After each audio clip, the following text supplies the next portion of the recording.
شام کے سائے گہرے ہو رہے تھے اور شاہپور کی اس قدیم وسیع اور اس حویلی کے در و دیوار پر خاموشی کا بہرا تھا۔ مانور صحن کے بیچوں بیچ بیٹھی مٹی کے برتن میں آم کا اچار ڈالنے میں مصروف تھی۔ اس کے ہاتھ مسالوں سے ہٹ کر اس کی سوچوں کی طرح الجھے ہوئے تھے۔ اسی لمحے حویلی کا بھاری لکڑی کا دروازہ ایک کراہٹ کے ساتھ کھلا۔ سیاہ سوٹ میں ملبوس، ماتھے پر سنجیدگی کے گہرے بل لیے، ایک ہاتھ میں لیپ ٹاپ بیگ سنبھالے، وہ اندر داخل ہوا۔ 7 سال بعد لندن سے لوٹنے والا زریان سکندر مرزا اب ایک مکمل پراعتماد اور باروب مرد لگ رہا تھا۔ اس کے قدم صحن کے بیچوں بیچ آ کر رک گئے اور اس کی گہری پراسرار نظریں سیدھی ماہ نور پر ٹک گئی، جیسے وہ اس بدلی ہوئی لڑکی میں اپنی بچپن کی اس نازک گڑیا کو تلاش کر رہا ہو، جسے وہ ہمیشہ اپنی نظروں کے حصار میں رکھتا تھا۔ تم اب بھی اسی طرح زمین پر بیٹھتی ہو؟ بدلی نہیں تم بالکل بھی۔ اس کے لبوں پر ایک ہلکی طنزیہ مسکراہٹ ابھری۔ ماہ نور نے تپ کر اپنے مسالے سے بھرے ہاتھ جھٹکے اور چہرہ اٹھا کر کہا، اور آپ اب بھی لوگوں کو نیچا دکھانے کی اپنی پرانی عادت سے باز نہیں آئے نا؟ وہ بچپن سے ہی ایسا تھا۔ جب وہ 5 سال کی تھی اور اس کے کپڑے کی گڑیا حویلی کے پچھلے تالاب کے گہرے پانی میں جا گری تھی، تو 13 سال کے زریان نے بنا کچھ سوچے تالاب کے ٹھنڈے پانی میں چھلانگ لگا دی تھی۔ لیکن گڑیا باہر نکال کر اس کے چھوٹے ہاتھوں میں تھماتے ہوئے اس کے چہرے پر ہمدردی نہیں بلکہ ایک شدید قسم کا غصہ تھا، اور اس نے سخت آواز میں جتا دیا تھا کہ آئندہ وہ اس طرح روئی تو اسے کبھی بات نہیں کرے گا۔ اس پر ایک مخصوص حق جتاتا تھا، ایک ایسی بے رحم ملکیت جس کا سبب ماہ نور کبھی سمجھ ہی نہیں پائی تھی۔ ان دونوں کے درمیان کی یہ تلخی دراصل ان کے خاندانوں کے مابین سلگتی ہوئی اس آگ کا حصہ تھی جو روز بروز تیز ہو رہی تھی۔ ماہ نور کے والد رافع مرزا اور ان کے بڑے بھائی سکندر مرزا کے درمیان خاندانی زمینوں کے بٹوارے اور حساب کتاب کو لے کر جھگڑا شدید اختیار کر چکا تھا۔ تایا سکندر کا دعویٰ تھا کہ وہ رافع کے حصے کا پرانا قرض اتارے ہیں، جبکہ رافع مرزا کا کہنا تھا کہ یہ سب ایک سوچی سمجھی سازش ہے جس کے ذریعے ان کا حق مارا جا رہا ہے۔ اس مسلسل تناؤ نے رافع مرزا کو اندر سے بالکل کھوکھلا کر دیا تھا۔ وہ اکثر بیمار رہنے لگے تھے۔ زریان کی واپسی کے چند ہی ہفتوں بعد حویلی پر غم کے سیاہ بادل چھا گئے۔ رافع مرزا کو دل کا ایسا شدید دورہ پڑا کہ وہ ہسپتال کے ICU میں زندگی اور موت کی جنگ لڑنے لگے۔ ادویات اور علاج کے اخراجات اتنے زیادہ تھے کہ ان کی جمع پونجی ختم ہو گئی اور وہ بے بس ہو گئے۔ اسی تاریک شام تایا سکندر مرزا اپنے بیٹے زریان کے ساتھ ہسپتال تشریف لائے۔ رافع مرزا کے کمزور ہاتھ کو اپنے ہاتھ میں لے کر سکندر مرزا نے اپنی اصل شرط سامنے رکھی۔ رافع بھائی اب بالکل پریشان نہ ہو، میں ہسپتال کا ایک ایک بل اور سارا علاج اپنی جیب سے ادا کر دوں گا۔ بس میری ایک شرط ہے کہ آپ اپنی بیٹی نور کا نکاح میرے بیٹے زریان سے کر دیں تاکہ یہ جائیداد اور خاندان ہمیشہ کے لیے ایک ہو جائے۔ ماہ نور نے صدمے سے تڑپ کر کمرے کے کونے میں کھڑے زریان کی طرف دیکھا جو کندھے پر ہاتھ باندھے بالکل ساکت کھڑا تھا۔ اس کے چہرے پر نہ کوئی حیرت تھی اور نہ کوئی خوشی، وہ بالکل خاموش تھا، جیسے یہ سب کچھ اس کے منصوبے کا حصہ ہو۔ جب وہ روتی ہوئی اپنے کمرے میں چلی گئی تو اس کی ماں نے کانپتے ہوئے ہاتھوں سے اسے تھاما اور مجبوراً آواز میں کہا، تیرے ابا کی زندگی صرف تیری اس ایک ہاں پر ٹکی ہے نور، اگر تو نے انکار کیا تو وہ یہ صدمہ برداشت نہیں کر پائیں گے۔ ماہ نور کے پاس اب کوئی راستہ نہیں بچا تھا۔ اس نے بوجھل قدموں سے اپنی میز کی طرف رخ کیا اور ڈائری کے صفحے پر کانپتے ہوئے قلم سے لکھ دیا کہ اس کے باپ کی زندگی کی اور اس کی آزادی کا سودا اس کے اسی کزن کے ہاتھوں کر دیا گیا ہے جس کے غصے سے وہ بچپن سے ڈرتی آئی تھی۔ نکاح کی وہ رات ایک سرد اور طوفانی رات تھی۔ باہر مری کی طرف جانے والی سڑک پر تیز بارش ہو رہی تھی اور کھڑکی کے شیشوں پر گرتی بوندیں کسی ماتم کی طرح لگ رہی تھی۔ ماہ نور بھاری سرخ لہنگے میں ملبوس آئینے کے سامنے بیٹھی خود سے وحشت محسوس کر رہی تھی۔ جب قاضی صاحب نے تیسری بار اس سے قبولیت کا سوال پوچھا تو اس نے اپنی بوجھل پلکیں اٹھا کر زریان کی طرف دیکھا جو سیاہ شیروانی میں کسی تراشے ہوئے پتھر کی طرح بے تاثر بیٹھا تھا۔ قبول ہے، وہ آواز اتنی اجنبی تھی کہ خود ماہنور کو اپنی نہیں لگی۔ نکاح کے کاغذات پر دستخط کرتے وقت اس کا ہاتھ کانپ رہا تھا، لیکن زریان نے انتہائی مضبوطی اور پر اعتماد انداز میں اپنے دستخط کیے، جیسے وہ اس کی قسمت پر اپنی مہر لگا رہا ہو۔ اسی رات وہ اسے شہر کے شور شرابے سے دور پہاڑوں کے دامن میں واقع ایک وسیع اور عریض کوٹھی میں لے آیا، جس کا نام گل مہر تھا۔ زریان نے راہداری کے آخر میں بنے ایک بڑے کمرے کا دروازہ کھولا اور سپاٹ لہجے میں کہا، یہ تمہارا کمرہ ہے، یہاں آرام کرو۔ اس کے لہجے میں نہ کوئی نرمی تھی اور نہ کوئی گرم جوشی، بس ایک حکم تھا جو اس نے سنایا اور خود دوسرے کمرے کی طرف چلا گیا۔ اگلے 3 مہینے ماہنور کے لیے کسی قید سے کم نہیں تھے۔ زریان کا معمول سخت تھا۔ وہ صبح سویرے اس کے جاگنے سے پہلے آفس نکل جاتا اور رات گئے واپس لوٹتا۔ ان کے درمیان گفتگو نہ ہونے کے برابر تھی۔ جب وہ رات کو واپس آتا اور رسمی طور پر پوچھتا کہ کیا اس نے کھانا کھایا ہے، تو وہ تلخی سے جواب دیتی، میں کچھ بھی کروں، آپ کو اس سے کیا مطلب؟ زریان اس تلخی پر کوئی جواب نہیں دیتا تھا، بس ایک گہرا سانس لے کر خاموشی سے اپنے کمرے کا رخ کر لیتا۔ ایک دن جب گھٹن کی حد ختم ہو گئی تو ماہنور نے وہاں سے بھاگنے کا فیصلہ کر لیا۔ اس نے ایک چھوٹا بیگ پیک کیا اور نوکروں کی نظریں بچا کر مین گیٹ کی طرف بڑھی۔ اب اس نے گیٹ کھولا ہی تھا کہ سامنے سے زریان کی تیز رفتار گاڑی آ کر رکی۔ زریان گاڑی سے باہر نکلا۔ وہ اس تیز بارش میں پوری طرح بھیگ رہا تھا اور اس کا چہرہ غصے سے سرخ تھا۔ وہ تیزی سے آگے بڑھا اور چلایا، تم میری بیوی ہو نور، میں نے تمہیں پوری دنیا سے لڑ کر حاصل کیا ہے، تم اس طرح مجھے چھوڑ کر کہیں نہیں جا سکتی۔ ماہنور نے اپنا بیگ زمین پر پٹخا اور اس کی آنکھوں میں آنکھیں ڈال کر کہا، آپ نے مجھ سے شادی نہیں کی زریان، آپ نے تایا جان کے پیسوں کے بلبوتے پر مجھے خریدا ہے، اور ایک خریدی ہوئی لونڈی کبھی بھی بھاگ سکتی ہے۔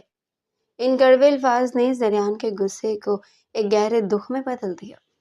اس کے بالکل قریب آیا اور دھیمے ٹوٹے ہوئے لہجے میں بولا، میں نے تمہیں کبھی نہیں خریدا نور، میں نے تو تمہارے باپ کی عزت اور ان کا بھرم خریدا تاکہ وہ دنیا کے سامنے سرخرو رہ سکے، تو میں تمہیں بچپن سے صرف اپنا مانتا آیا ہوں۔ اس رات تیز بارش میں بھیگنے کی وجہ سے زریان کو شدید بخار ہو گیا اور وہ نیم بے ہوشی کی حالت میں بستر پر پڑا تندور کی طرح دہک رہا تھا۔ ماہنور اپنے تمام گلے شکوے بھول کر اس کے سرہانے بیٹھ گئی اور ساری رات اس کے ماتھے پر پانی کی پٹیاں رکھتی رہی۔ رات کے آخری پہر جب بخار کچھ کم ہوا تو زریان نے نیند کی شدت میں اس کا ہاتھ اپنے دونوں ہاتھوں میں جکڑ لیا اور معصومیت سے بڑبڑایا، نور میری پیاری گڑیا، مت رونا، میں ہوں نا یہاں۔ یہ وہی جملہ تھا جو اس نے سالوں پہلے تالاب کے کنارے کہا تھا۔ ماہنور کا دل زندگی میں پہلی بار ایک عجیب رفتار سے دھڑکا۔ اس نے محسوس کیا کہ اس شخص کے اندر جو دنیا کے لیے سخت اور بے رحم تھا، ایک بہت نرم دل چھپا ہوا ہے، لیکن ابھی یہ نرمی پنپ ہی رہی تھی کہ ایک خاندانی گواہ اسے معلوم ہوا کہ دایا سکندر نے عدالت میں جھوٹے کاغذات جمع کروائے ہیں، جن میں دکھایا گیا ہے کہ رافع مرزا نے خاندانی زمینیں اپنی مرضی سے ان کے ہاتھ بھیج دی تھی۔ بیمار رافع مرزا جب یہ جھوٹ سن کر عدالت سے لوٹے تو صدمے سے دوبارہ ICU پہنچ گئے۔ یہ خبر سنتے ہی ماہنور کا غصہ لاوا بن کر پھٹ پڑا۔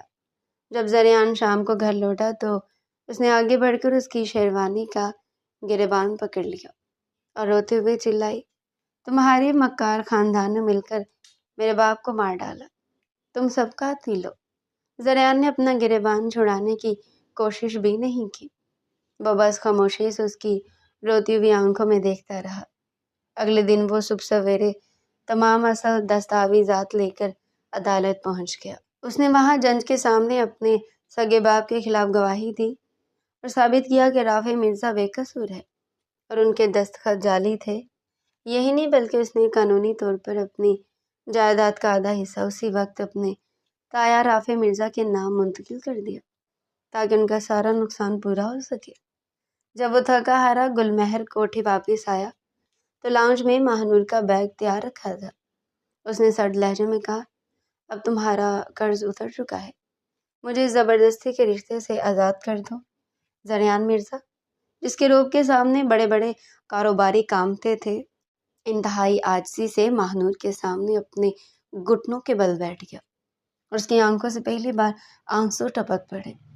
اس نے اس کا دامن تھام کر روندی ہوئی آواز میں کہا، نور، میں اعتراف کرتا ہوں کہ ہمارا نکاح زبردستی کے حالات میں ہوا، لیکن خدا کی قسم میری یہ محبت زبردستی کی نہیں تھی۔ میں نے تمہیں پہلی بار اس دن اپنے دل میں جگہ دی تھی جب تم نے حویلی کے باغ میں کھیلتے ہوئے میری سفید اسکول شرٹ پر جامن گرا کر خراب کر دی تھی، اور جب تائی جان تمہیں ڈانٹنے آئی تو میں نے جھوٹ بول دیا تھا کہ یہ جامن میں نے خود گرایا ہے تاکہ تمہیں ڈانٹنا پڑے۔ اس دن سے لے کر آج تک میرے دل پر صرف تمہارا ہی راج ہے۔ اس سچے اعتراف نے ماہنور کے اندر کی انا اور غصے کی دیوار کو یکسر پاش پاش کر دیا۔ اس کے ہاتھ سے بیگ چھوٹ کر فرش پر گر گیا۔ اس نے زندگی میں پہلی بار زریان کو پوری طاقت سے گلے لگا لیا۔ زریان کا اپنے باپ کے خلاف کھڑے ہونے کا فیصلہ خاندان میں ایک بڑا موڑ ثابت ہوا۔ اس نے تایا سکندر سے اپنے تمام کاروباری تعلقات ہمیشہ کے لیے توڑ دیے۔ شاہپور کی وہ مرکزی حویلی باہمی رضامندی سے بیچ دی گئی کیونکہ اس کی دیواروں میں لالچ کے سائے گہرے ہو چکے تھے۔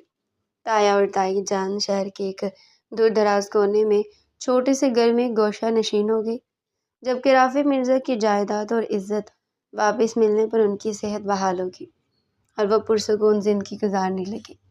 حویلی کے بکنے سے زریان کے حصے میں جو رقم آئی اسے اس نے پسماندہ علاقے میں لڑکیوں کے لیے ایک جدید اسکول قائم کروایا اور اس کا نام نور علم اکیڈمی رکھا۔ جب وہ ماہنور کو وہاں لے کر گیا اور عمارت کے گیٹ پر اس کے نام کی تختی دکھائی تو اس نے دھیمے لہجے میں کہا، نور، تم کہتی تھی نا کہ میں نے تمہاری آزادی کو قید کر دیا۔ دیکھو، آج میں نے تمہارے نام سے سینکڑوں لڑکیوں کے لیے ان کے خوابوں کا راستہ کھول دیا ہے۔ ان کی زندگی اب ایک پرسکون راستے پر گامزن تھی۔ لیکن ایک شام لندن سے زریان کی پرانی کلاس فیلو صوفیہ ان کے گھر آ پہنچی۔ اس نے لاؤنج میں قدم رکھتے ہی جارحانہ انداز میں زریان سے کہا، زریان، تم نے لندن میں مجھ سے شادی کے وعدے کیے تھے اور یہاں آ کر اس معمولی سی لڑکی سے شادی کر لی۔ ماہنور کا پرانا خوف ایک بار پھر سر اٹھانے لگا کہ شاید زریان نے واقعی اسے کوئی وعدہ کیا ہوگا، اور وہ وہاں سے جانے کے لیے اپنے کمرے میں کپڑے تہہ کرنے لگی۔ زریان تیزی سے کمرے میں داخل ہوا۔ اس کے پیچھے صوفیہ بھی چلی آ رہی تھی۔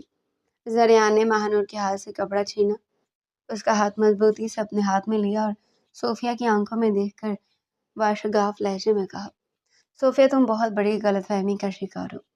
میں نے لندن میں تم سے صرف ایک کلاس فیلو کا رشتہ نبھایا تھا اور کبھی کوئی وعدہ نہیں کیا تھا۔ میں نے تم سے کبھی محبت نہیں کی کیونکہ میری محبت دنیا میں صرف ایک ہی ہے اور اس کا نام ماہنور مرزا ہے۔ اس لڑکی کی خاطر میں پوری دنیا کو چھوڑ سکتا ہوں۔ صوفیہ اپنی توہین برداشت نہ کر سکی اور اپنا ہینڈ بیگ اٹھا کر اسی وقت کوٹھی سے نکل گئی۔ اس کے جانے کے بعد زریان نے ماہنور کی طرف دیکھا اور دھیمی آواز میں پوچھا، نور، میں نے ماضی میں حالات کا فائدہ اٹھا کر تمہیں اس نکاح میں باندھا تھا، لیکن آج میں تمہیں تمہاری آزادی دیتا ہوں اور خود تمہارے سامنے ایک سچے سوال کی طرح کھڑا ہوں کہ کیا تم آج مجھے اپنی مرضی سے اپنا شوہر قبول کرتی ہو؟ ماہنور کے صبر کا بندھن ٹوٹ گیا۔ اس نے اپنے تمام تر غرور کو ایک طرف پھینک کر اس سے گلے سے لگا لیا، روتے ہوئے کہا، تم نے مجھے اتنے سالوں تک کیوں تڑپایا اور اپنے دل کی بات مجھ سے کیوں چھپائے رکھی؟ آج اس بات کو 2 سال کا عرصہ بیت چکا ہے۔ سردیوں کے ان طویل دنوں میں جب مری کے پہاڑوں پر سفید برف پڑتی تھی تو زریان کچن میں اپنے ہاتھوں سے کشمیری قہوہ تیار کرتا اور الائچی کی خوشبو پورے کمرے میں پھیل جاتی۔ لاؤنج میں لگی انگیٹھی کے سامنے بیٹھے ہوئے ایک رات زریان نے اس کا ہاتھ پکڑ کر پرانا سوال دہرایا، نور، کہ تمہیں آج بھی لگتا ہے کہ میں نے نکاح کے معاملے میں تم پر ظلم کیا تھا؟ ماہنور نے اس کی گہری آنکھوں میں جھانکا اور مسکرا کر جواب دیا، ہاں زریان، تم نے اس وقت حالات کا فائدہ اٹھا کر مجھ پر ظلم ضرور کیا تھا، جسے میں جھٹلا نہیں سکتی، لیکن یہ بھی اتنی ہی بڑی حقیقت ہے کہ تم نے اپنی سچی اور بے غرض محبت کے ذریعے مجھے بہت پہلے ہی جیت لیا تھا، جسے سمجھنے میں مجھے دیر لگ گئی۔ ہم دونوں اتنے سالوں تک صرف اپنی خاندانی انا اور غصے کی آگ میں جلتے رہے، اس لیے ہماری یہ داستان ایک جلتی محبت کی داستان ہے، جو پہلے انا کی آگ میں جلی اور پھر پاکیزہ ہو کر ہمارے سامنے آئی۔ باہر بارش کی ہلکی بوندیں کھڑکی کے شیشوں پر ایک مدھم سا راگ لاپ رہی تھی، اور لاؤنج کے اندر انگیٹھی کی آگ دھیرے دھیرے مدھم ہو رہی تھی، لیکن ان کے دلوں میں موجود محبت کا چراغ ہمیشہ کے لیے ابدی ہو چکا تھا۔ وہ دونوں اپنی انا کی راکھ سے نکل کر ایک دوسرے کے وجود میں ہمیشہ کے لیے ضم ہو چکے تھے۔ تو ڈیئر پیارے ناظرین، یہ تھا آج کا ہمارا شارٹ انٹرسٹنگ سا ناول۔ مزید اگر آپ ایسے ہی ناول ہمارے چینل پر ڈیلی سننا چاہتے ہیں تو چینل کو سبسکرائب کریں، ویڈیو کو لائک کریں اور کمنٹ سیکشن میں اپنی رائے لازمی دیں۔